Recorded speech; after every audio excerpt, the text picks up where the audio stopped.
चिंता को तलवार की नोक पे रखे वो राजपूत, जो अंगारों पे चले फिर भी मूंछों को ताव दे वो राजपूत, रेत की नाव लेकर समंदर से शर्त लगाए वो राजपूत, और जिसका सर कटे फिर भी धड़ दुश्मन से लड़ता रहे वो राजपूत।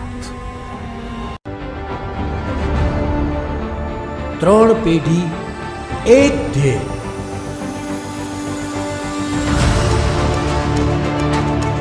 મંજલના જાડેજા પરિવારની શૌર્ય ગાથા।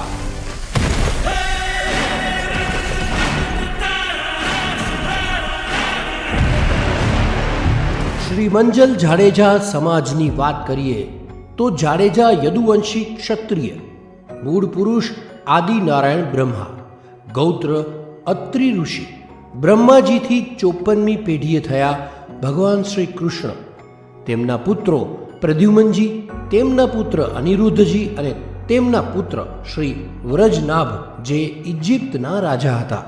શ્રી કૃષ્ણની 84મી પેઢીએ થયા રાજા દેવેન્દ્ર, જેમના 4 સંતાનો અસ્પતજી, જામ નરપતજી, ગજપતજી અને ભૂપતજી। નરપતજીએ જાડેજા વંશ આગળ વધાર્યો। આમ જાડેજા વંશનો આંબો આપ સ્ક્રીન પર અહીં નિહાળી શકો છો।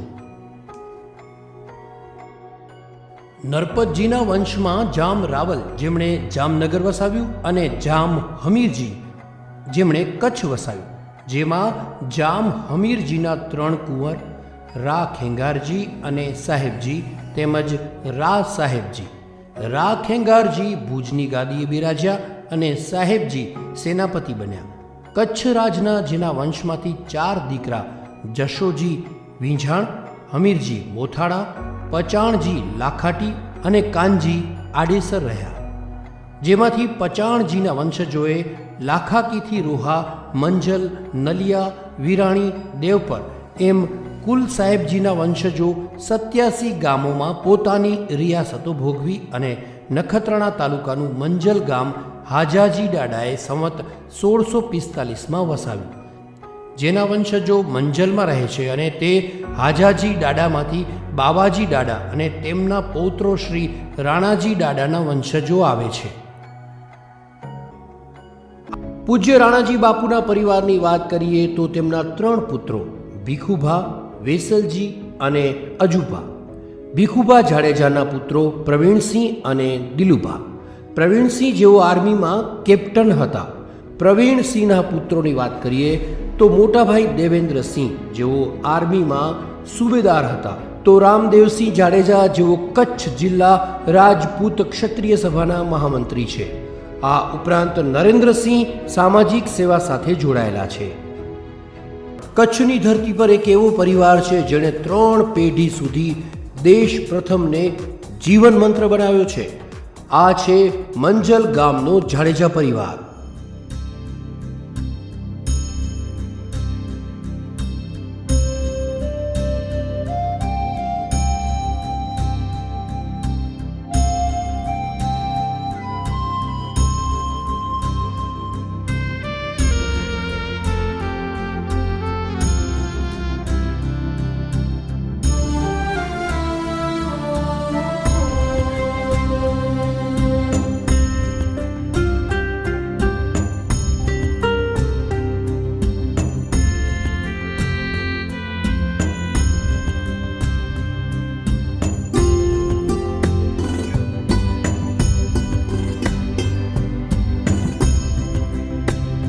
રાજાશાહી સમયથી જ જાડેજા પરિવાર માટે શસ્ત્ર માત્ર હથિયાર નહોતું, પરંતુ ફરજનું પ્રતીક હતું।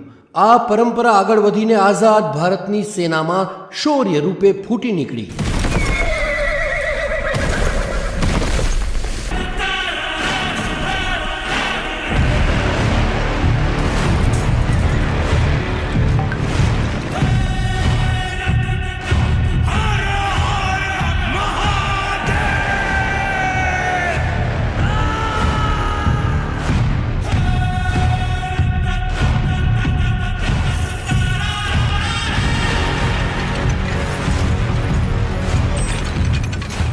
આ શૌર્ય ગાથાની શરૂઆત થાય છે રાણાજી બાપુ પરિવારના ભીખુભાના સૌથી મોટા પુત્ર કેપ્ટન સ્વર્ગસ્થ પ્રવીણસિંહ ભીખુભા જાડેજાથી.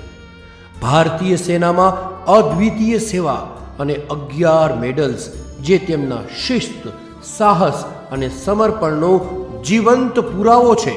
શ્રીલંકામાં શાંતિ સેના તરીકે તેમણે ફરજ બજાવી, જ્યાં એક જ વિચાર હતો, દેશ પહેલા પછી બધું. તેમનો દિવસ શિસ્તથી શરૂ થતો. તેમણે ક્યારે ડર શું છે એ શીખવ્યું નહીં, પણ ફરજ શું છે એ શીખવ્યું. પિતાની શૌર્યગાથાથી પ્રેરાઈ પણ કોઈને કહ્યા વિના 1988માં 9મી રાજપૂતાના રાઇફલ્સમાં જોડાયા. સુબેદાર દેવેન્દ્રસિંહ જાડેજા કમાન્ડો તરીકે તાલીમ લીધેલી ઘાતક ટીમમાં ફ્રન્ટલાઇન યુદ્ધ, સિયાચીનના 25 ડિગ્રી તાપમાનમાં બાના ટોપ પર ફરજ એ માત્ર ફરજ નહોતી, એ તપસ્યા હતી. પૂંચ, રાજૌરી, કુંપવાડા, કારગિલ જેવા તમામ ક્ષેત્રોમાં તેમણે ફરજ બજાવી છે. કાશ્મીરમાં આતંકવાદ સામે સીધી ટક્કર.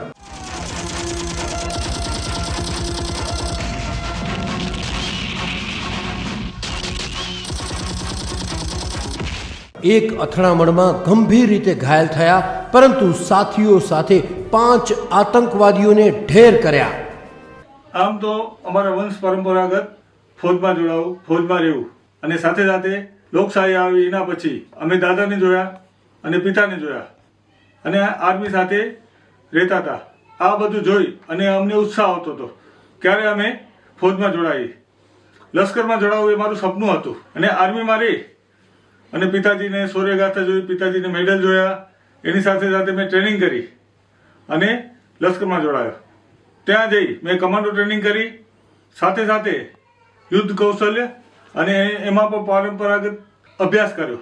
સાથે સાથે અગ્રિમ શ્રેણીમાં રહી અને દુશ્મનો સાથે બાતભીડ કરી. હું જ્યારથી ભરતી થયો ત્યારથી ઉગ્રવાદ ચાલુ થયો. ઉગ્રવાદી સાથે અગ્રિમ પંક્તિમાં રહેતા હતા અને જ્યારે કારણ કે એવી ઘટના બનતી ત્યારે અગ્રસર થઈ અને અમારી ટુકડીને અમે હોસલો અફજાઈ કરતા હતા. જ્યારે અમને ખબર પડી કે ઉગ્રવાદીઓ ઘૂસપેઠ કરવા આવી રહ્યા છે, ત્યારે એમને હું ઘાતક ટીમમાં હતો, જે કમાન્ડો ટીમ, ઘાતક ટીમ.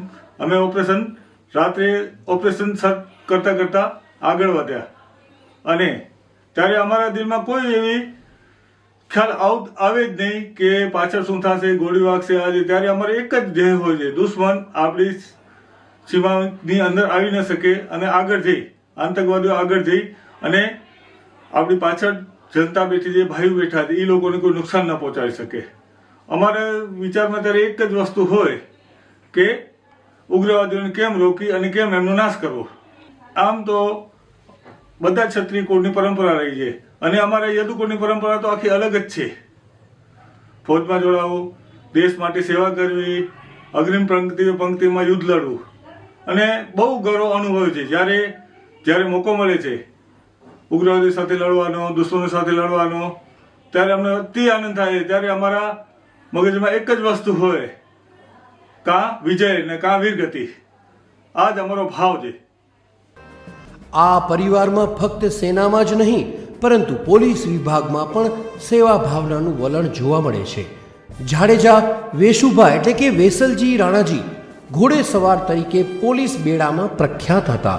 તેમની ઘોડી પ્રતાપ એક ચેમ્પિયન ગણાતી. આજે પણ તેમની યાદમાં પોલીસ વર્તુળોમાં તેમની વીરતા અને ઘોડેસવારીની ચર્ચા થાય છે. તે જ પરિવારના બચુભા વેસુભા જાડેજા ડીવાયએસપી તરીકે સેવા આપેલ છે. તેમના ભાઈ ભરતસિંહ સુરેન્દ્રનગરમાં તબીબ છે. રામદેવસિંહ જાડેજા વિવિધ સામાજિક સંસ્થાઓ સાથે સંકળાયેલા છે. સાથે સાથે અખિલ કચ્છ રાજપૂત ક્ષત્રિય સમાજના મહામંત્રી પણ છે. આજની તારીખે આ વિસ્તારમાં કોઈ પણ સેવાકીય કાર્ય હોય અથવા કોઈ પણ જરૂરિયાત હોય તો અગ્રીમ રહીને લોકોને મદદરૂપ થાય છે. આ ઉપરાંત તેઓ કચ્છ જિલ્લા કોંગ્રેસના ઉપપ્રમુખ છે. સાથે સાથે રોટરી કેપિટલ ક્લબ સાથે જોડાયેલા છે. ઉપરાંત શ્રી રાજપૂત કન્યા છાત્રાલય અને સમાજની વિવિધ સંસ્થાઓ સાથે જોડાયેલા છે. આપણે કહું તો મંજલ છે એ ખરેખર વીરોની ભૂમિ છે. મંજલની અંદર મારું બાળપણ, મારો કર્મભૂમિ, જન્મભૂમિ, મારી માતૃભૂમિ, ત્યારે મને ગૌરવ છે ગામનું, મંજલનું ગૌરવ છે કે એ ધરતી ઉપરથી એવા વીરલાઓ, અમારા જે વીર પુરુષો, દાદાઓ, જે અમારા પુરખોએ ગામ માટે, સમાજ માટે, રાષ્ટ્ર માટે બલિદાન દઈને આજ પણ એમના પાળિયા તરીકે પૂજાતા હોય ત્યારે અમને એટલું ગૌરવ છે કે એમની જ્યારે અમે પૂજા અર્ચના કરતા હોય ત્યારે એટલું જ હોય કે અમારાથી સમાજની તમામ જ્ઞાતિઓનું રક્ષણ થાય, અમારાથી ક્યારેય કોઈ નારાજ ન થાય અને અમારાથી કોઈનો અન્ન હકનો એક પૈસો પણ ન આવે. અને એમના રક્ષણ માટે અમારા જ્યારે વડવાઓએ બલિદાન આપ્યા હોય ત્યારે અમને પણ ક્યારેક જો એવો મોકો મળે એમની સેવા કરવાનો, એમના માટે કંઈક સમર્પિત કરવાનો, ત્યારે તમામ સમાજ સાથે રહી, સમાજ સાથે કાર્ય કરી અને જેમ અમારા વડવાઓએ બલિદાનો આપ્યા છે ત્યારે એ સૌને પણ ગૌરવ થાય કે ના, એ વંશની અંદર જન્મેલા, એ વંશની અંદર ઉછરેલા અને મોટા થયેલા આ બાળકો પણ એમના વડવાઓનું આજે આન બાન અને શાન માન રાખી શકે. અને ત્યારે એમના માટે જ્યારે અમે કામ કરતા હોય ત્યારે અમને ખૂબ ગૌરવ થાય કે અમારા જે વડવાઓએ અમને જે શિક્ષણ આપ્યું છે, સંસ્કાર આપ્યા છે, એને આગળ ધપાવી અમને સમાજ પ્રેમ, રાષ્ટ્ર પ્રેમ માટે અમે સમર્પિત થઈએ. અને ક્યારે પણ અમારે ઉપયોગી કોઈ પણ કાર્ય હોય તો અમે દોડીને અડધી રાત્રે પણ એ લોકોના કાર્ય માટે આવી. ત્યારે મારી સમાજ માટે તો ઠીક, દરેક સમાજ માટે મારો એટલો જ ભાવ હોય કે દરેક સમાજને હું સાથે લઈ અને એમના વિકાસ અને ઉત્થાન માટે થઈ, રાષ્ટ્રના ઉત્થાન માટે મારું સમર્પિત હોવું પડે તો પણ એમાં પાછી પાણી ન થાય. અને મારા ગામને, મારા પરિવારને, મારા કુટુંબને જ્યારે ચંદ્રવંશની અંદર જન્મ લીધો હોય ત્યારે ચંદ્રવંશી જ્યારે અમે કહેવાતા હોય, યદુવંશી કહેવાતા હોય, એ કૃષ્ણ મારો દાડો હોય ત્યારે અમને એટલો જ ગૌરવ થાય કે આ રાષ્ટ્ર માટે જ્યારે અમારે કાંઈ પણ સમર્પિત કરવું હોય તો અમે કરીએ. એવી અમને આપ સૌના માધ્યમથી અને આપ સૌને મારા નમન વંદન કે અમારું આ જે 3 પેઢીઓથી રાષ્ટ્ર માટે સમર્પિત પરિવાર એને માતાજી આશાપુરા માં મોમાઈ શક્તિ આપે અને અમને આગળ વધારી શકીએ, સમાજ અને રાષ્ટ્ર માટે સમર્પિત થઈ શકીએ, એટલું જ મારે આપ સૌને વંદન. આ પરિવારના ડોક્ટર દિગ્વિજયસિંહ જાડેજાએ પણ તબીબી ક્ષેત્રમાં સફળતા મેળવીને લોકસેવાનું કાર્ય સૌરાષ્ટ્ર વિસ્તારમાં કરી રહ્યા છે. તો સહદેવસિંહ જાડેજાએ પણ ભુજમાં નગરસેવક તરીકે ચૂંટાઈને લોકોની સાથે તેના ઉકેલ માટે કટિબદ્ધતા બતાવી છે.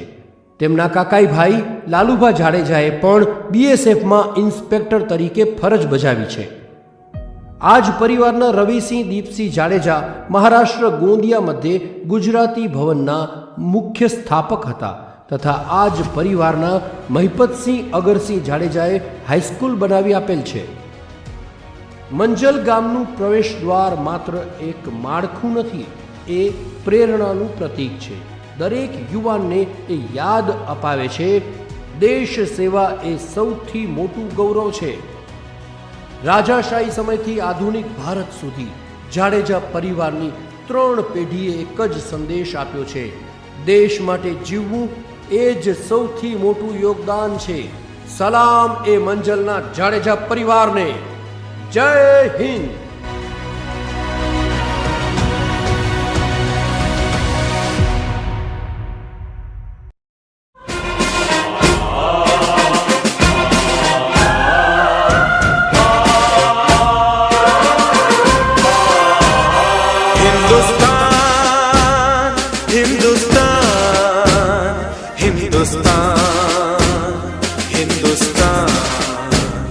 मेरी आन, मेरी शान, मेरी जान, हिंदुस्तान, हिंदुस्तान.